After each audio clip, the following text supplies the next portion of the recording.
মৃত্যু সবাইকে স্পর্শ করে, কিন্তু কিছু মৃত্যু ইতিহাস হয়ে যায়, কিছু বিদায় রক্তে লেখা থাকে ঈমানের সাক্ষ্য।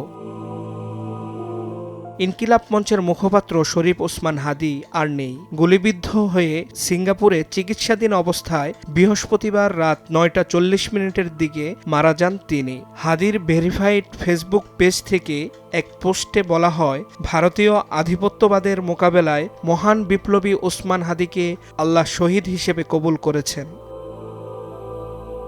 প্রতিটি মুমিনের একান্ত আকাঙ্ক্ষা শহীদি মৃত্যু। ইসলামী পরিভাষায় শহীদ হলো সেই ব্যক্তি যিনি আল্লাহর রাস্তায় জীবন উৎসর্গ করেন, যিনি মজলুম অবস্থায় মারা যান, যিনি মানুষের ন্যায্য অধিকার রক্ষায় মারা যান, যিনি জুলুমের প্রতিরোধ করতে গিয়ে মারা যান।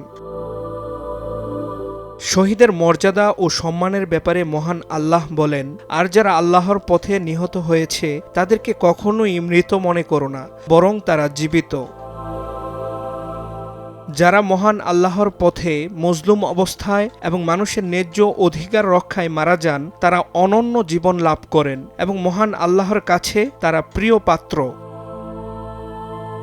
মৃত্যুর পর প্রত্যেকেই আলমে বরজখে, অর্থাৎ মৃত্যুর পর থেকে কিয়ামত পর্যন্ত সময়কাল, যেখানে মানুষ তার আমল অনুযায়ী সুখ বা শাস্তি ভোগ করে। কিন্তু শহীদরা এখানেও অন্যান্য মৃতের তুলনায় বিশেষ মর্যাদা লাভ করেন। নবীজি সাল্লাল্লাহু আলাইহি ওয়াসাল্লাম বলেন, শহীদের আত্মাকে সবুজ পাখির পেটে রাখা হয়, ফলে তারা জান্নাতের যেখানে ইচ্ছা সেখানে ঘুরে বেড়াতে পারেন। হাদিসে আরও বলা হয়েছে, মহান আল্লাহর কাছে শহীদদের কিছু চাইতে বলা হবে, তখন তারা বলবে, আমরা চাই আপনি আমাদের দুনিয়ার জীবনে ফেরত পাঠান, যাতে আমরা পুনরায় আল্লাহর রাস্তায় জিহাদ করে শহীদ হতে পারি। এটা কোনো কষ্টের আকাঙ্ক্ষা নয়, এটা শহীদদের সওয়াবের মহিমা দেখে উৎপন্ন হওয়া তীব্র ভালোবাসা। মহান আল্লাহ বলবেন, আমি এটা আগে নির্ধারিত করে নিয়েছি যে এখান থেকে আর কোনো ফেরার সুযোগ নেই।